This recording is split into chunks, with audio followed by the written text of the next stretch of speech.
Well, hello, everybody, and welcome to the GMS Magazine podcast. This is the RPG Room. I am Paco Garcia, your host. And I'm Shawn Harris.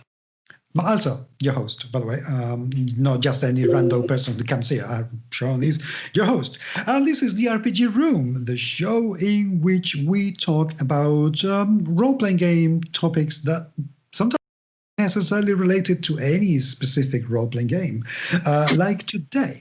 If you have ever listened any of the episodes, especially in this more recent series, we've gone more into the social aspect of role-playing games. And there is an aspect that I have been longing to talk about for a very long time. And I kind of suggested it to Shawn, and Shawn, you said, "Wow, that's huge."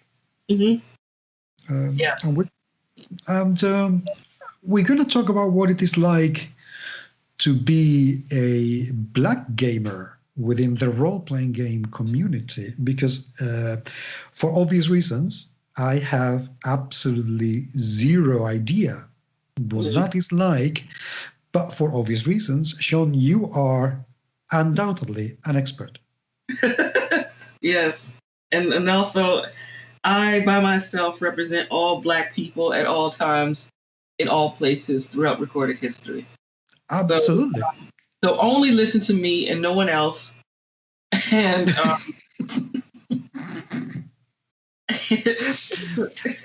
listen, we know that you all speak with one single voice and you are always in agreement about anything and everything that has to do with anything and everything that has ever happened to any of you anywhere on the planet. It's like you have some sort of collective consciousness, isn't it? Yes, it's like a hive mind. It's almost like those ice zombies in Game of Thrones. It's like that.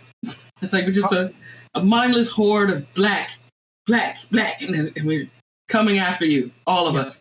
Yeah, I was going to say that, the Borg exists because of you. You are going to become the Borg in about 500 years. That's where you're going now. Yeah, but the Borg, I believe, are like intelligent.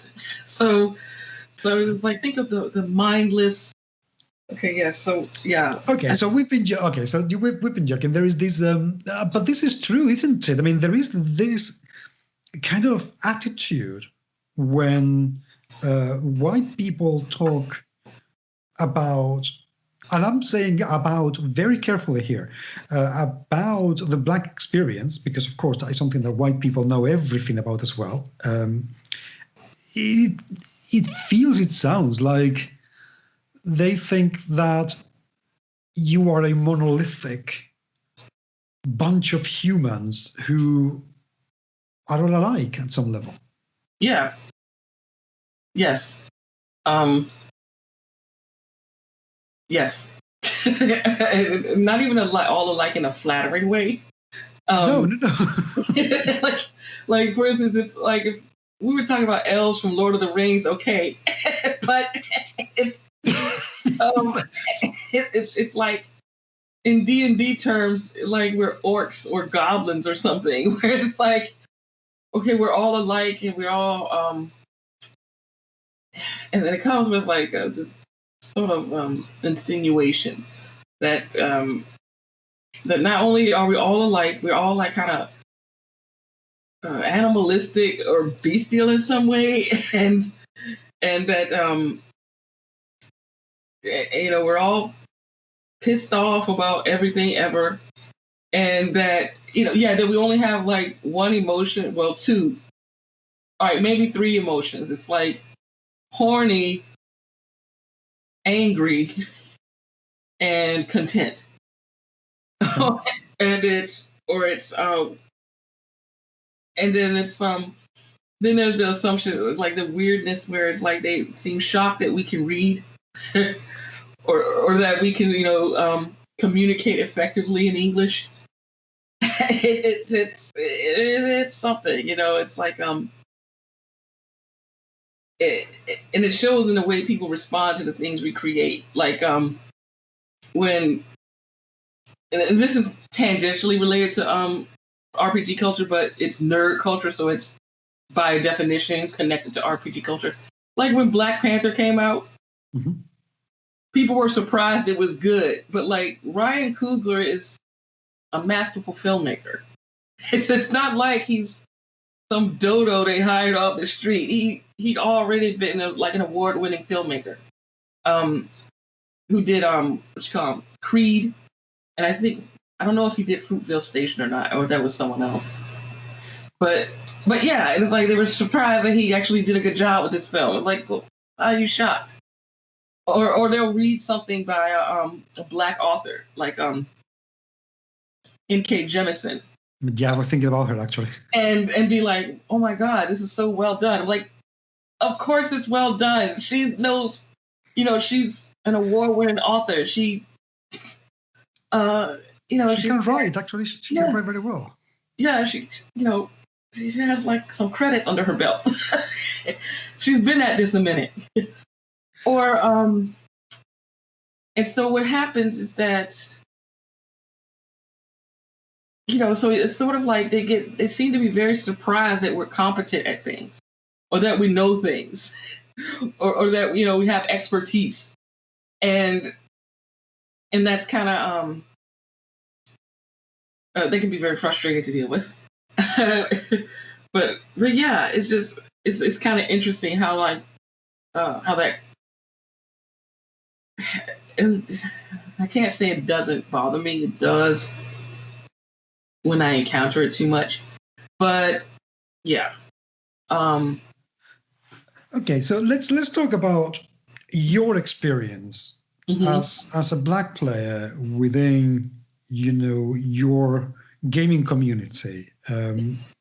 Because I bet that you will have seen some differences between Black players and white players or Latin players.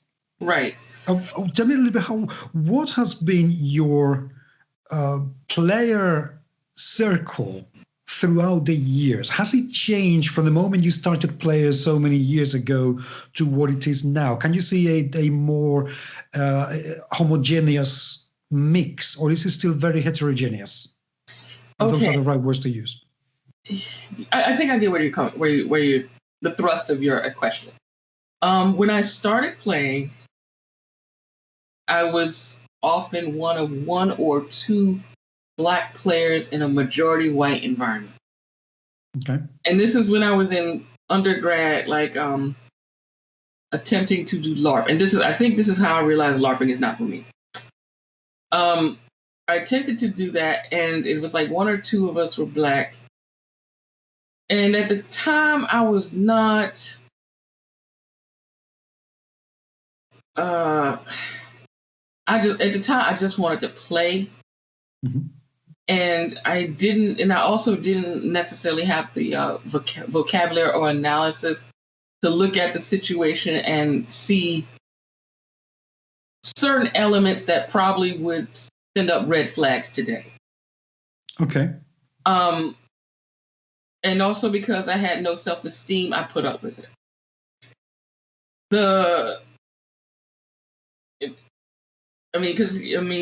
Listener, you have to understand that I'm from the South. I grew up in Virginia, and I went to school in Florida, and my undergraduate education was in Florida. And and I'm not talking about Miami or Orlando, I mean Jacksonville, Tallahassee, stuff like that. So basically Southern Georgia. And and because of that, the environment I was in, and I went to a historically Black, and I went to an HBCU on top of that. So the environment I was role playing in was very different from the environment I was getting my education in. So on my day-to-day life, I'm surrounded by Black people, and that and that comes with its own baggage too, because I was joking in the beginning, but it's like nothing disabuses you of messed up ideas about Black people than actually immersing yourself in an environment where you're surrounded by Black people. Mm-hmm. And I don't mean for like an hour or two. I mean like for months or years. And so like so I did like the Amped Guard thing. Then it kind of segued into tabletop gaming, and that kind of segued into there was a LARPing again to try to get my role playing fix, and looking, like I said, looking back on it, it's like some kind of funkiness going on there.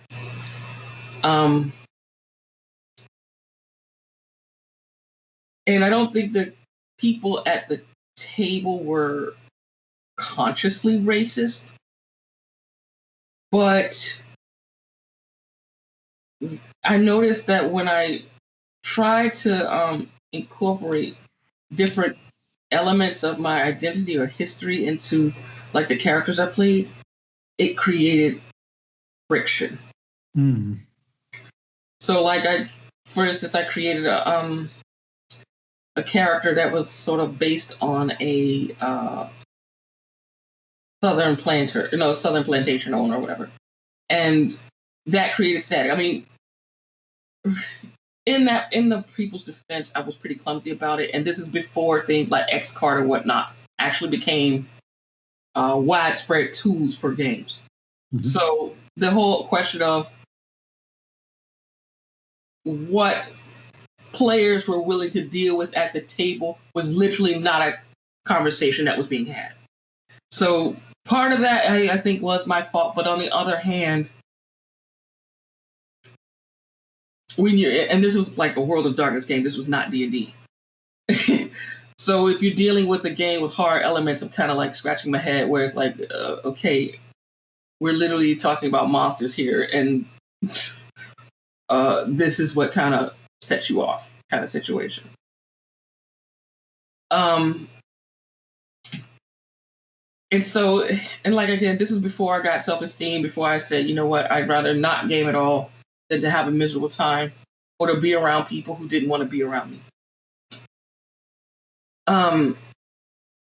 And so that's like that, those early experiences. And then and then it was a while before I found in my group, another group of people who I became very close friends with over time. And that was like a smaller group, but there was another Black player in that group, and that Black player had grown up like the rest of the group. Mm. And there was a lot less. And then another player who was white grew up in Martinique, which is okay. Black people. And that player came to the States, to the city I lived in, or to the city I live in, rather, that player lived in a predominantly Black neighborhood. Okay. So a lot of the racial stuff, a lot of the racial funkiness wasn't there. But then this game was majority male, so the gender stuff started coming up. Okay. So and I bet it was probably majority straight, so that also started coming up. Yeah. I think I convinced myself I was straight at the time. Oh, well. I think a lot of us have gone through that. I think. Yeah, it's like I told myself I was straight. I am just for clarification's sake, dear listener, I am a late blooming lesbian. And thank God, because I don't think I could have handled it in high school. Fair enough indeed. So let me ask you something. Did you feel more accepted, or did you see less? Let me see, how can I frame this? Okay, I'm going to make an assumption, and is that by the time that you joined your gaming groups, you were aware of the racial injustice and what was like to be a Black person within your community. The fact that racism exists and that you were going to be, and that you were a victim of that at the time, and you could see and identify it. Am I correct there? Ish. Like I said, it's like I didn't necessarily have a vocabulary for it. Okay. but there were gut feelings. Okay. Or, you know, and then it's like, wait a minute, why am I getting ecstatic about this? Or why is this such a, you know, it's things, there are things I only recognize in hindsight and not necessarily while I was experiencing them. So you had your spider sense tingling. Yeah. At times. Okay. So did you feel, and I know this may be a difficult question to answer, but did you feel at the time that spider sense wasn't really tingling when you were in your gaming group as often as it was when you weren't? As in, was the gaming group a safer place for you as a Black person to be than other groups that you might have intermingled with? Is that making sense, that question? Yes, I understand.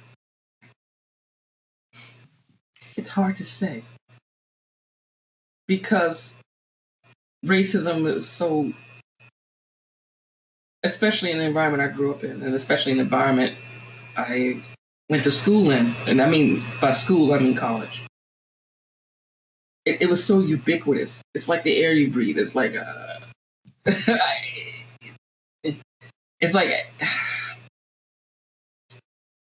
like my spider senses kind of tingle when like, for like someone who might be an overt bigot. Okay. Or someone who might have some issues when it comes to Black people. And this was long before I started learning I could trust my instincts about stuff like this. Mm. So at the time, it's like I might have felt bad, but and like I said, I had no self-esteem. So I internalized a lot of that and thought the problem was me. Instead of being like, wait a minute, this something is not right about the way I'm being treated here. Mm. So it's like, I mean, like I said, I was a deeply lonely teenager. I was deeply lonely as an adolescent, deeply lonely as a young adult. So, and I was so desperate for company that, you know, that even in times when it kind of went kind of funky, I persisted because I was so desperate for company. But then I learned to like my own company, so I probably wouldn't make the same decision if I like had a time machine or something. But I don't know if that answers your question or not. But well, it does to some degree. And the reason I was asking, it's because I hear an awful lot of white folk how they say, we've never had any problems with people sitting, with Black people sitting around our tables or with women sitting around our tables when I started playing games 47,000 years ago. Because immediately those people have been playing role-playing games for 40 years. They're all, I'm one of the earlier ones. I was there, kind of situation. right. Whenever I hear that, my thinking immediately goes into, I bet you were the kind of people who was only so happy to go out with a Black person in your group just to go to a fast food chain restaurant and immediately order fried chicken for that Black person without even asking. You know what I mean? It's like it's not that it wasn't there. Just why is it so hard for you to see that it couldn't see it? So what I wanted to get to with my question is as to whether those things were there, but people just didn't see them, which is basically what you've got at. Yeah. Let me do that. I do recall role-playing very much being a straight white man's hobby, especially in hindsight. The role-playing community is not where I would seek out Black nerds like me. Or, it's just, and the Black nerds who were there, it's like, okay, let me kind of break this down. Okay, for the vast majority of role players were white men, Yep. followed by white women.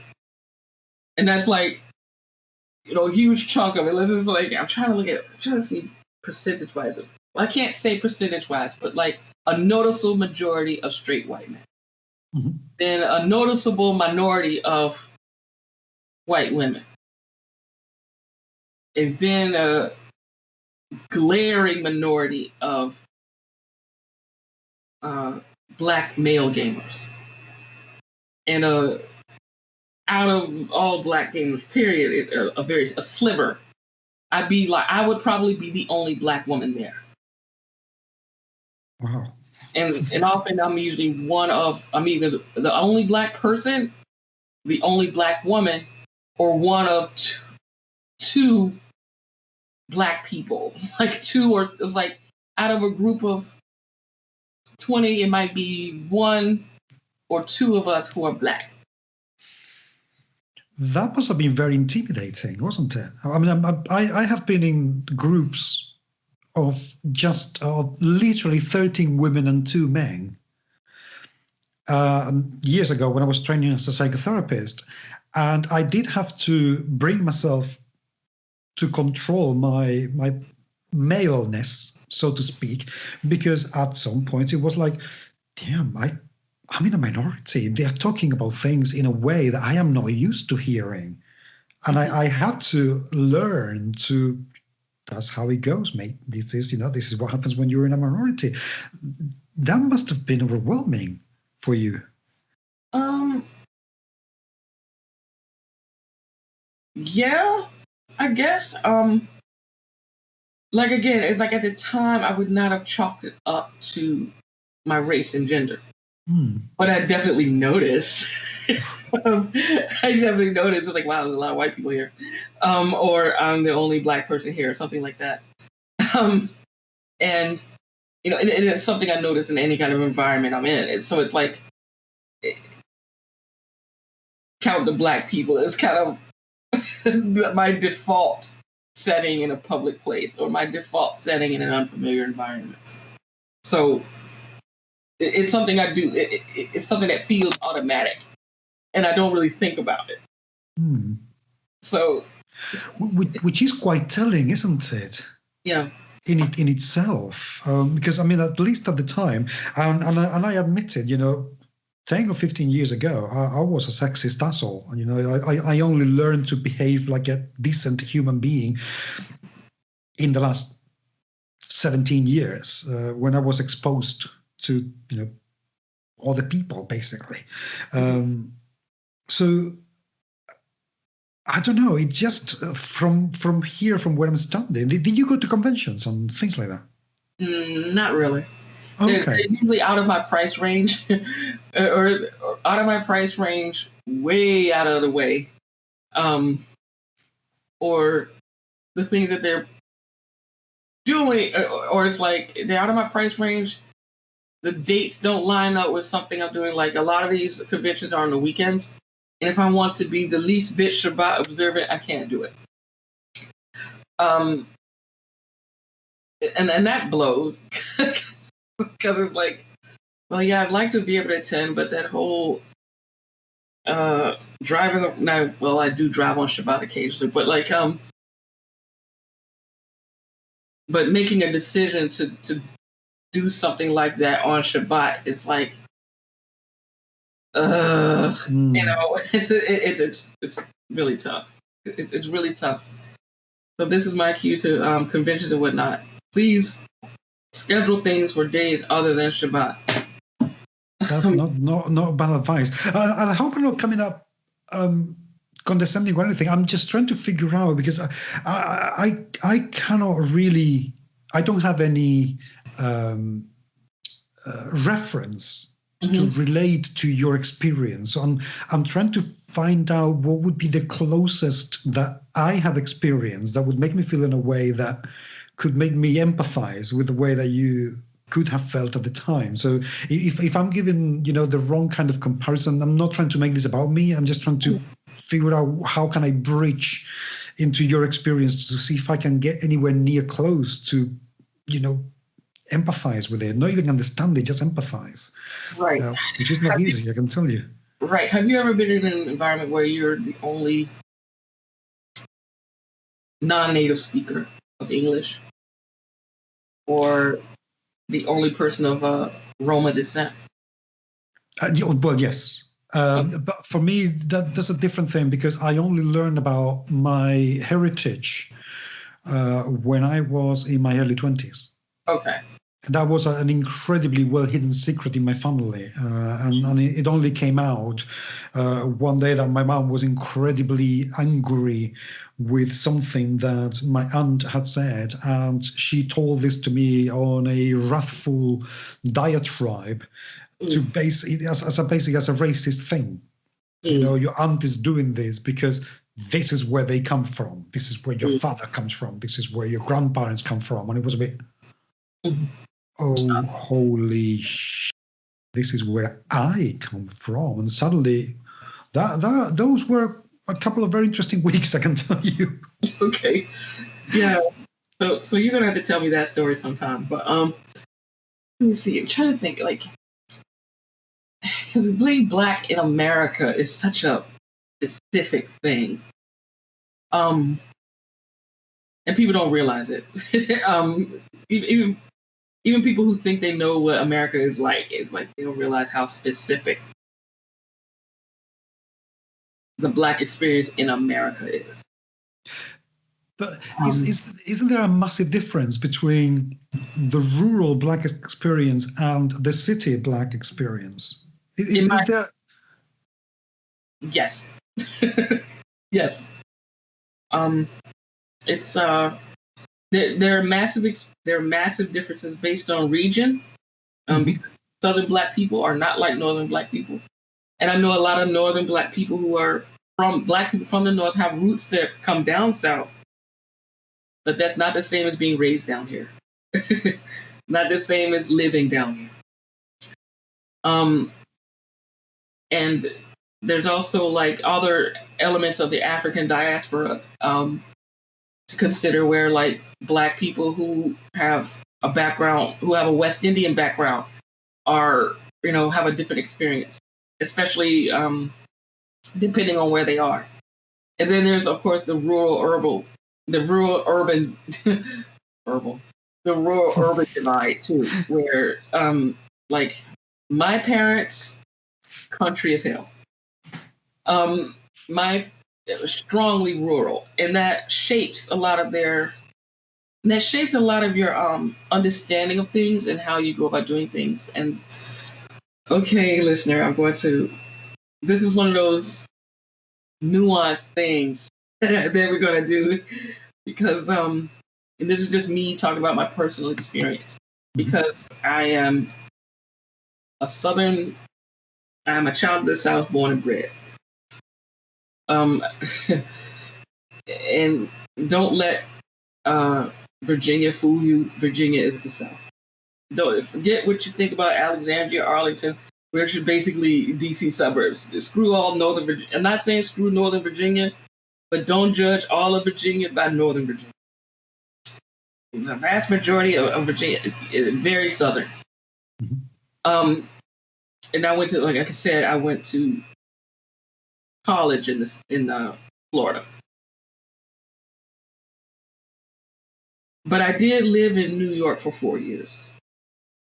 And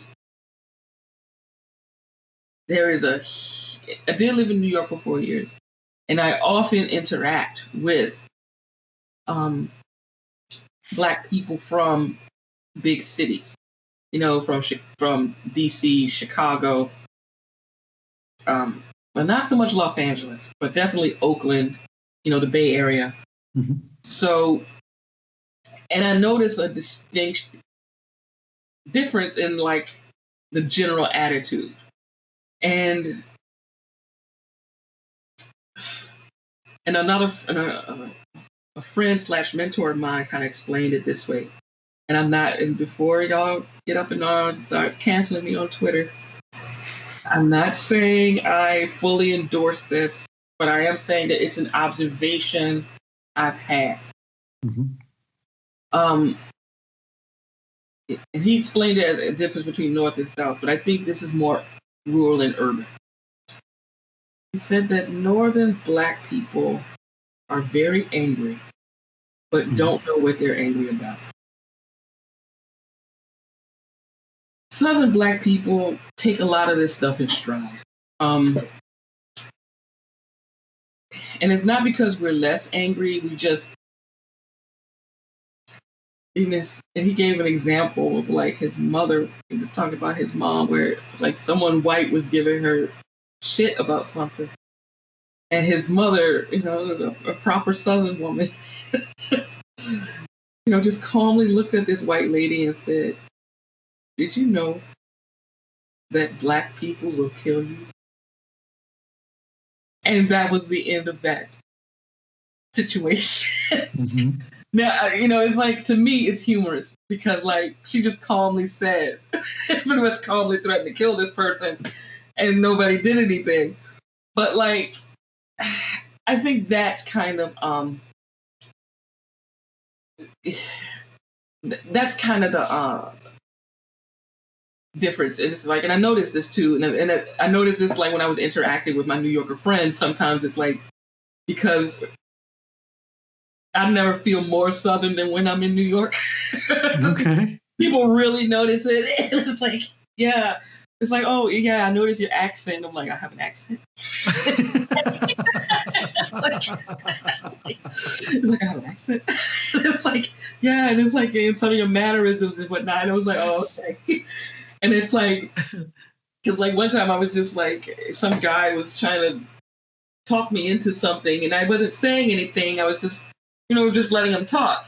And like one of my native New Yorker friends was like, oh my God, for a minute I thought you were falling for it, but then I realized you were just being Southern and polite. So it's like, it's little stuff like that where it's like for instance, a lot of people in America joke about like wanting to cut Florida off or whatever, but it's like, it's interesting that, one of the most successful boycotts in American history took place in Montgomery, Alabama. That the civil rights movement really galvanized in the South. So it's like, and I don't want to call it a sleeping giant or anything like that. It's like, yeah, in the South, we're slow, but determined. It's like, once we make our mind up about something, it's like, it's like a glacier, Okay. It's it's slow but unstoppable.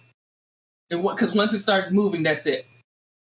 And a lot of my more urban friends are used to a faster pace of living, are used to dealing with things in a more straightforward manner. So, and I kind of have to say it like this. And so I think a lot of urban Black people look down on the more rural Black people because, yes, there are disparities in education. There are disparities in earning wages and whatnot. And I don't just mean like farming or everything, but just Black people from rural environments in general. Like a lot of the things that I noticed that they're not popular, but certain trends, like things like rooftop gardens or like keeping chickens, or like things that are trendy, kind of trendy in urban environments, for things that people in my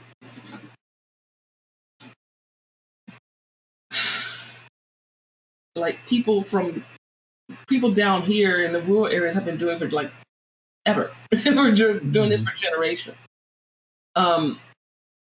It's like, yeah, it's sort of like it's like how shocked I was when I found out how expensive kale got.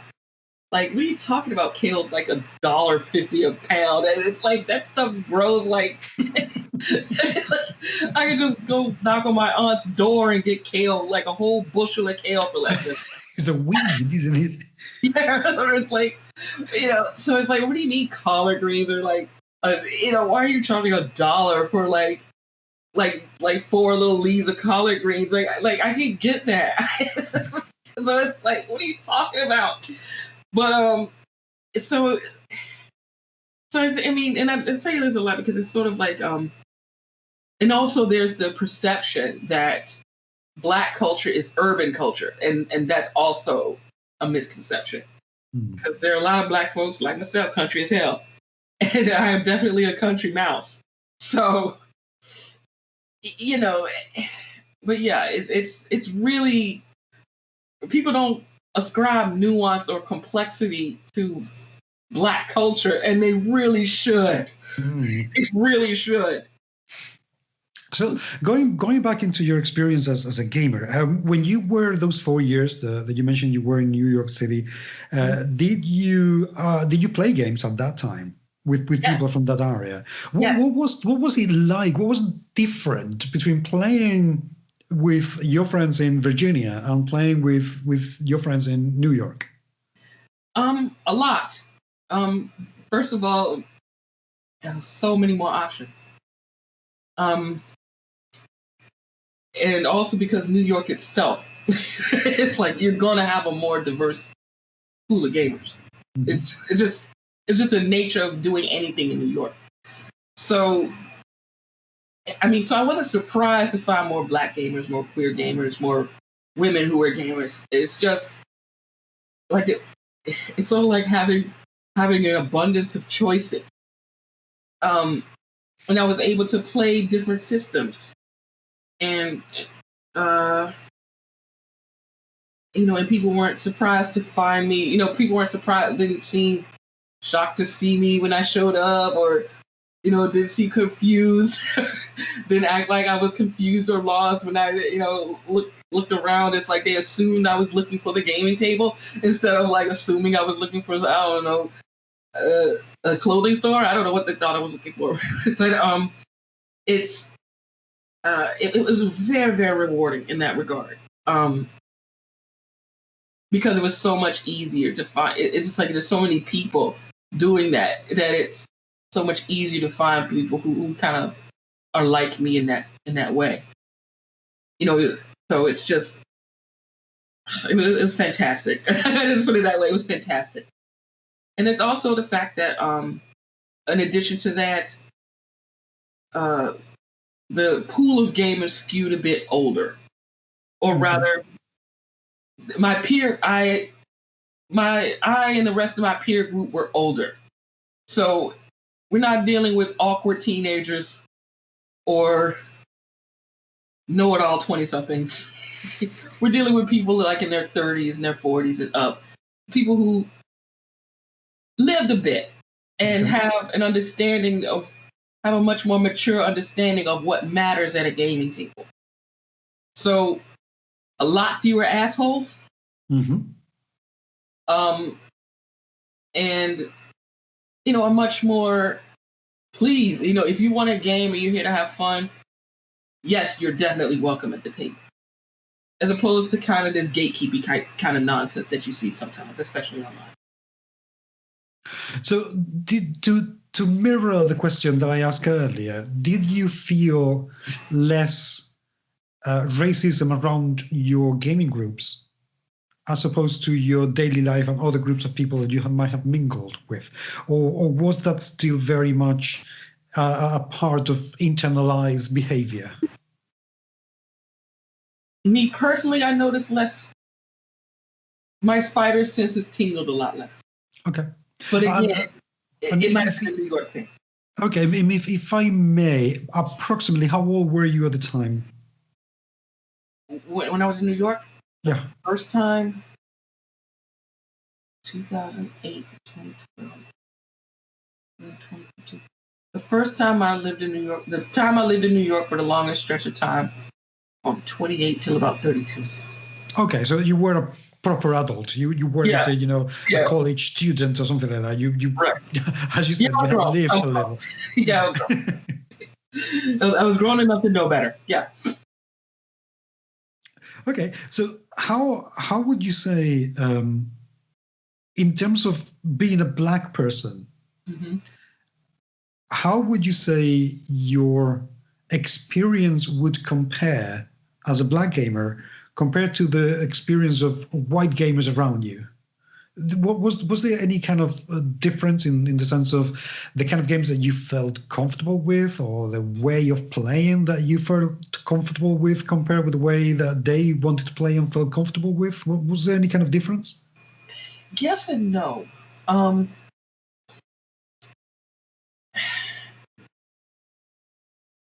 Like I said, it's like it took me a while to get a vocabulary for some of the things that intuition was picking up on earlier. But like, I noticed that I was and am a lot more comfortable playing games that acknowledge that I exist. Okay. Like, the like what's it called?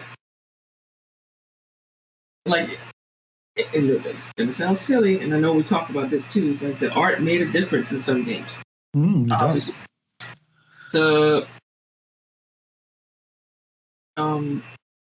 Like the art made a difference. The way the cultures are described the fictional cultures are described makes a difference. The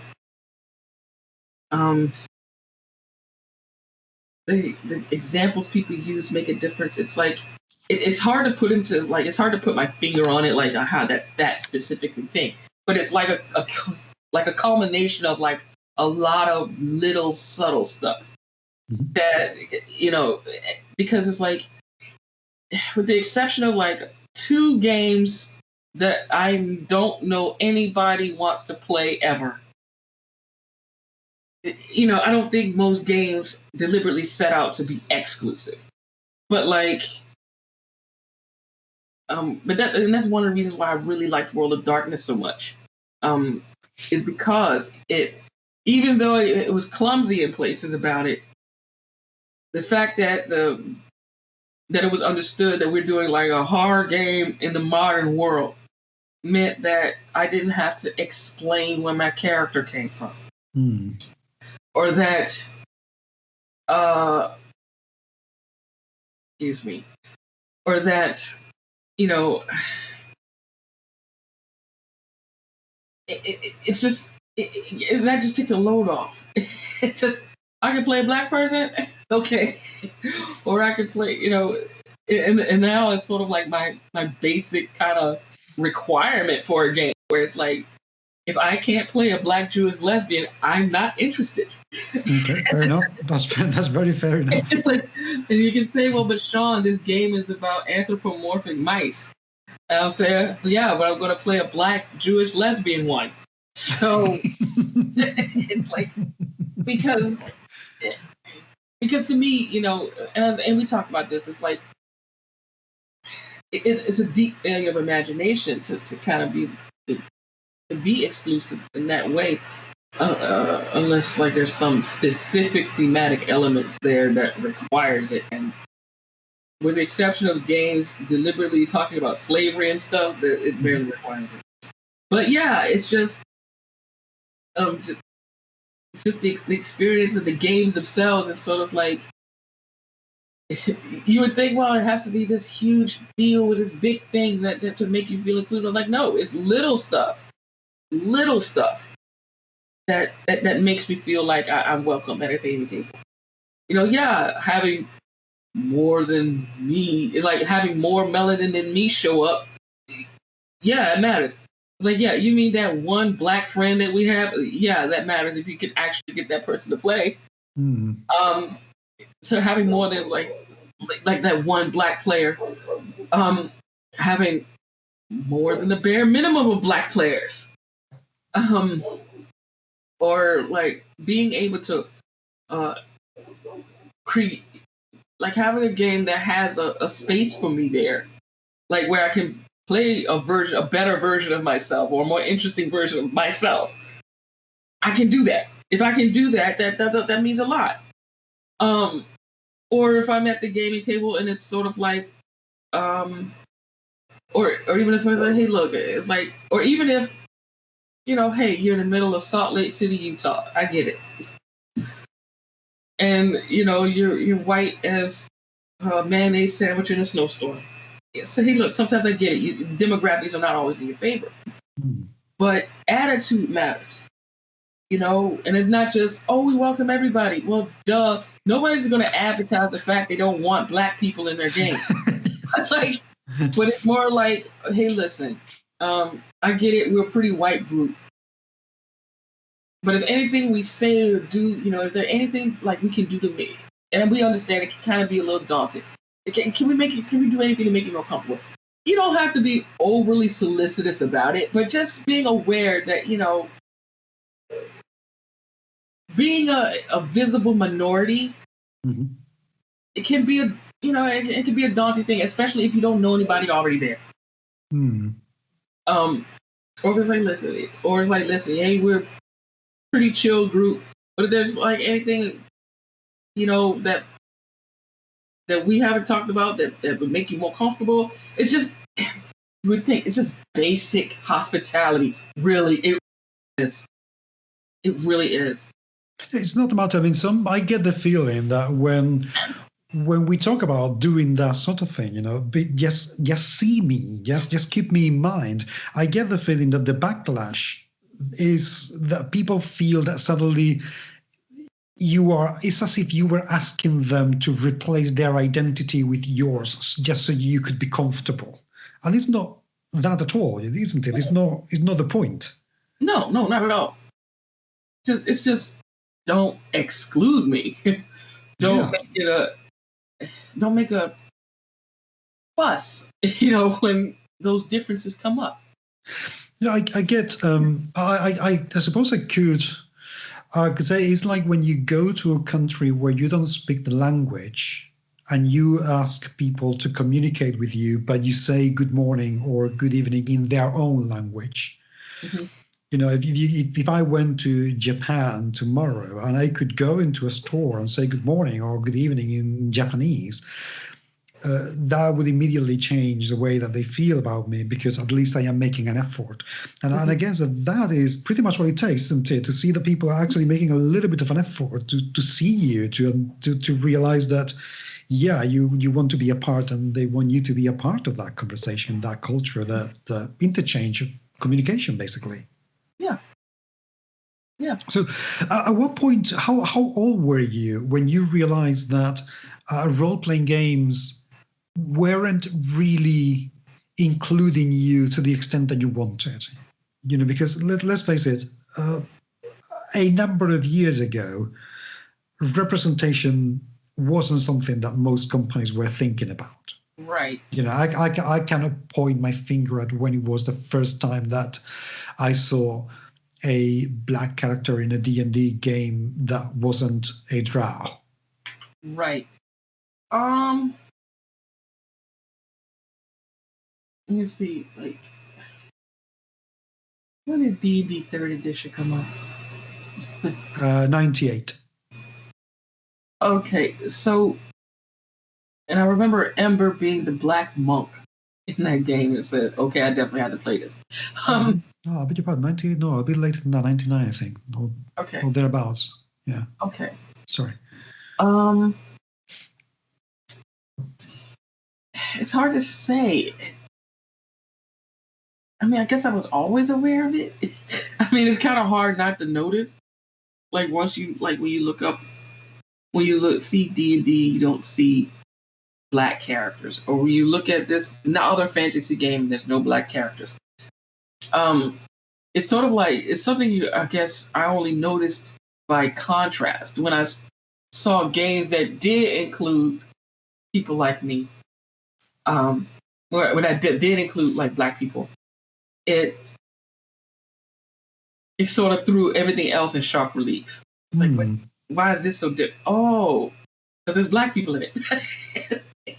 So, and not in that exotifying, fetishistic way, where there's where the black savages live, not like that. And it was kind of so I guess it was always there. It's just, I guess, always there, either at the surface or right close to the surface. Again, it's one of those intuitive things, or one of those things where I think, there's more black people in this game than there's in all these other games. So let me check out this game. Where I can be the black character. I find it very painful to think that you grew up so used to the invisibility that it was the contrast that really called the attention to it. Yeah. That it was something that I get the feeling that it was so internalized that you just took it as a given, that's the way it is. So why think anything else? Which is a bit... Wait a minute. I'm sorry to cut you off, but actually there is a moment where I really did think about it. Okay.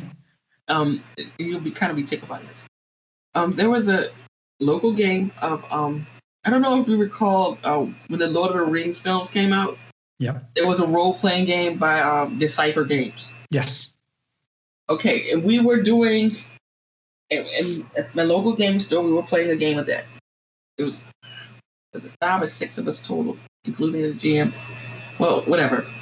And I think I asked about wanting to play like a character from Harad, like Bar Harad. And I looked at the gaming stats. Actually, I still have this game somewhere on my shelf. Actually, give me a moment, because I want to picture this. I want to tell it.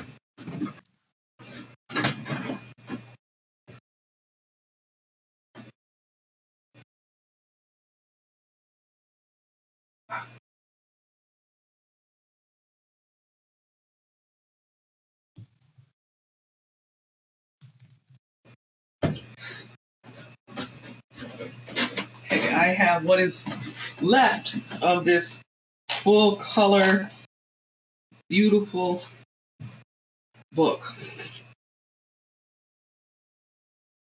Okay. So, there's a whole chapter about the races of Middle Earth. Mm-hmm. And we talk about the dwarves, we have the different kinds of hobbits, we have different kinds of elves, and we have dwarves, which are monolithic, and I have my whole bone to pick with that. But we're going to specifically talk about black people.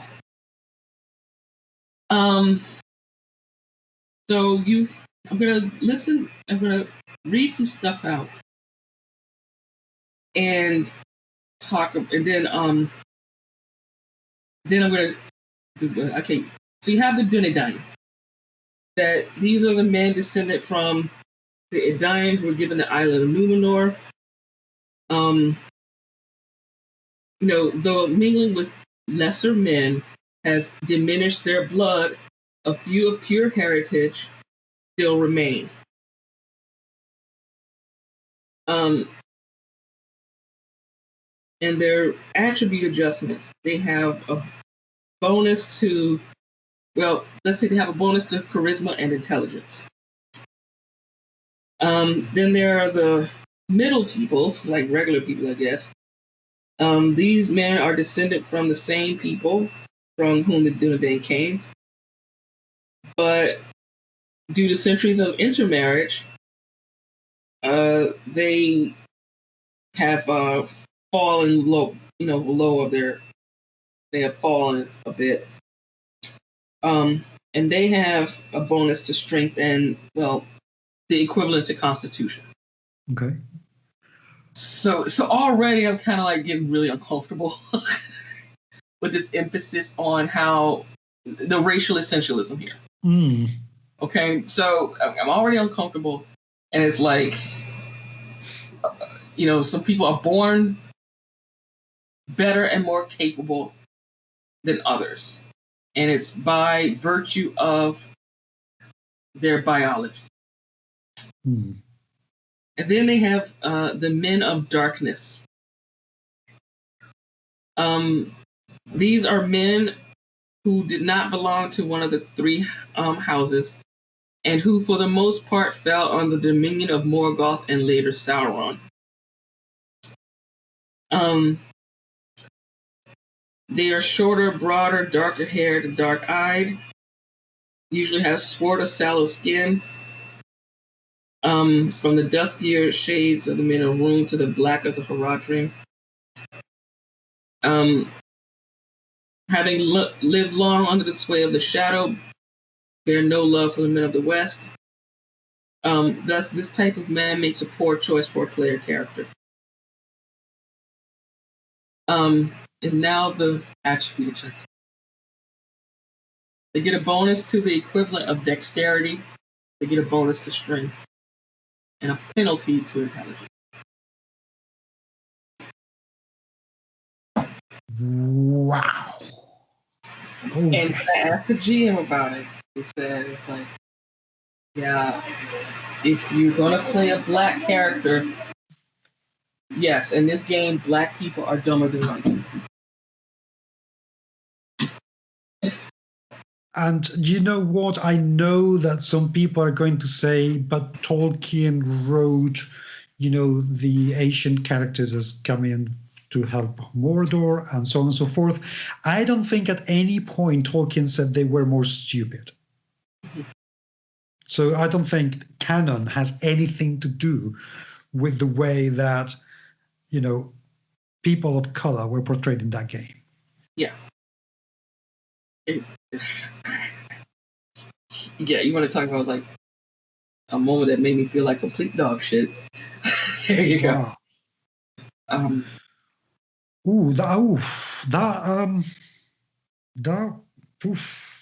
owning my discomfort here. Yeah, and on top of that, they are the only race in that book that has any penalties to their attributes whatsoever. That is quite telling. Yeah. That is quite telling. And I'm kind of speechless here. It's very hard to continue with that because that must have been really disheartening. Yeah.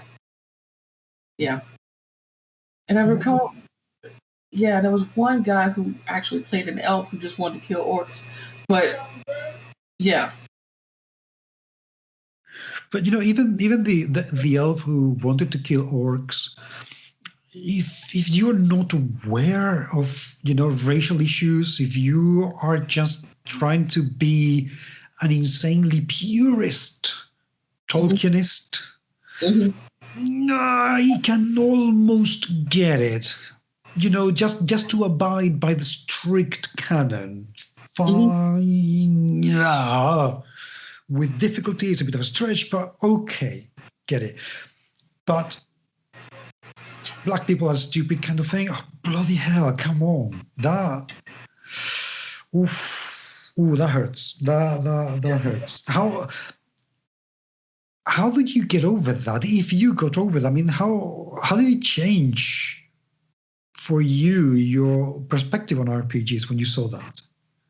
It didn't really change all of it. I was disappointed.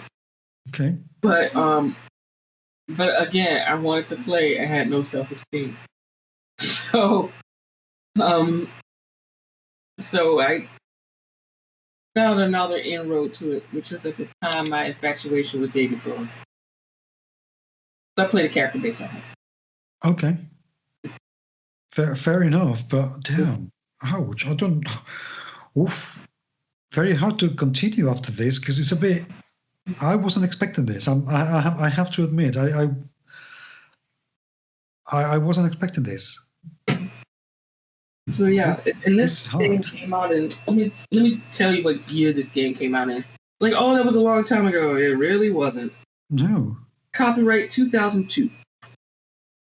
That's 18 years ago. That's not that's less than a generation ago.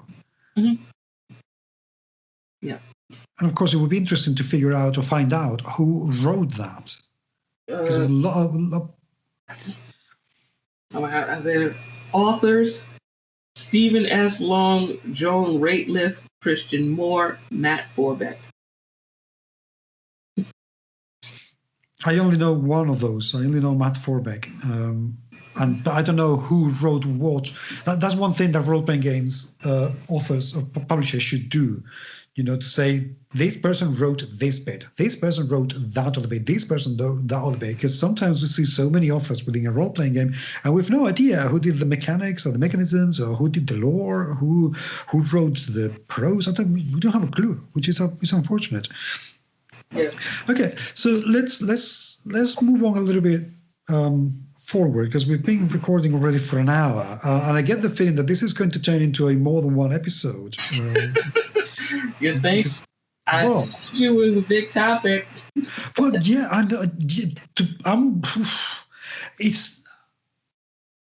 going to be very honest. I thought I knew what I was going to face. I wasn't expecting what you just told me. Okay. I mean, I think this has been the example that you've just given me, and the fact that I am looking at you, I can see your reaction, and I'm an empath. That when I see people, that's why I'm a good psychotherapist. I wasn't expecting this. I mean, this has been quite revealing for me, because I have never heard this experience before. I have never seen it this raw, ever. And ouch. Yeah. Ouch, that hurts. And yet you continued and kept going with RPGs when other people would have said, fuck this shit. Yeah. Yeah. Which is kind of weird, because I think sometimes people aren't aware of how much we already overlook. We already say, okay, that's the situation. Okay, but I want to play, so I'm not going to draw attention to it. Or I want to play, so I'm not going to make a big deal out of it. There's a lot. It's like, yeah, that's a very stark example. But it shows up in smaller ways in other games.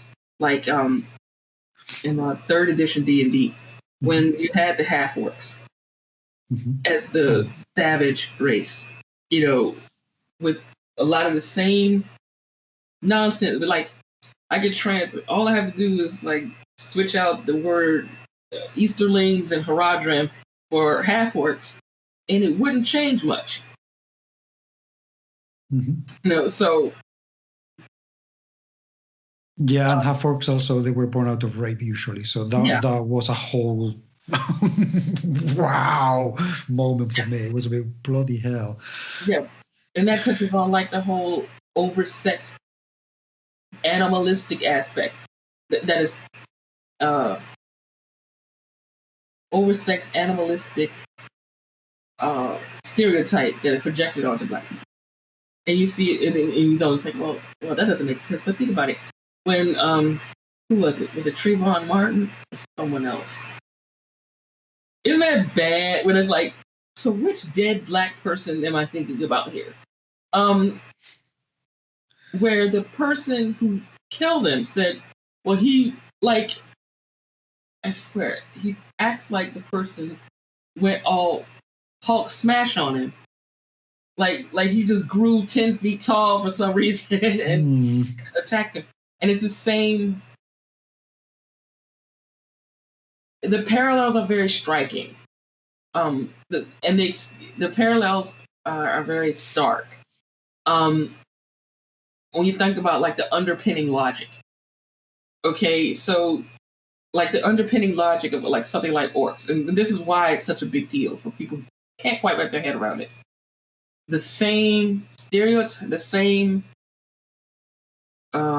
notions that there is a kind of person who is inherently violent, aggressive, animalistic, unintelligent, uncivilized, barely even worth calling a person. Toward whom the logical response is exterminate on sight. And on top of that, making that a viable mentality a viable way of interacting with them without any kind of moral complexity regarding it. That's why a lot of Black players get uncomfortable with that, because that mirrors the same thing that's said about us when they kill us. Yes, which I guess that people don't realize, but even if it is done unintentionally, but the resonance is there, isn't it? Yeah. Yeah, it's the same ingredients. So I had to rewrite orcs, and I made it more like this gods or whatever. But and I like my version. But yeah, so it's like, so if anything, it's like it's something that really sticks out. It's like the ways that like that kind of mentality that you have things like that are overtly racist, like Fatal and Rahoa. Games I recommend no one ever plays. And I'm giving a huge benefit of the doubt to Decipher Games from this. You wouldn't believe how much money I gave these people despite this. The very race essentialist towards humans aspect of the game I just read from to like D&D, which is like the flagship / behemoth game that introduces the vast majority of people to the hobby. Where especially in the past, you had that same underlying, I don't want to say belief, but the underlying assumptions or the unquestioned assumptions, where it's like, well, there's no problem with it because it's orcs, or there's no problem with it because it's goblins or whatever. And it's like, yeah, there is a problem with it because you're just transplanting it without really interrogating it and unpacking it. So you have the same kind of miasma, like going from like migrating from place to place to place, and people aren't challenging. Well, now people are challenging it, but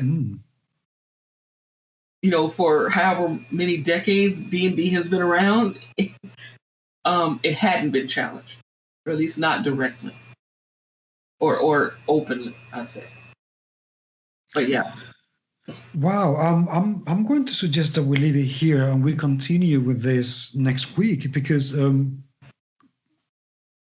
I think there is an awful lot to unpack, and we could continue talking about this, but I reckon that by this moment and point, the listeners and viewers should have something in their heads to think about, hopefully.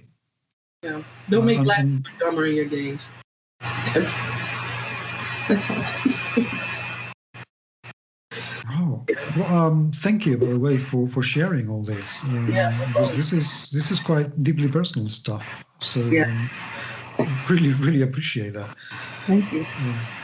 So, okay, listeners, thank you so much for being there.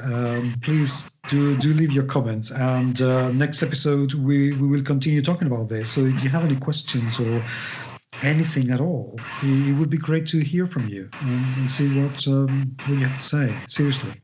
Yeah, specifically, if you have questions for me, please direct them to me so that Pocket can tell me them, then I can answer. Yeah. Yes, that would be great. Humans, thank you very much indeed for being there, and we'll talk to you very soon. Bye-bye.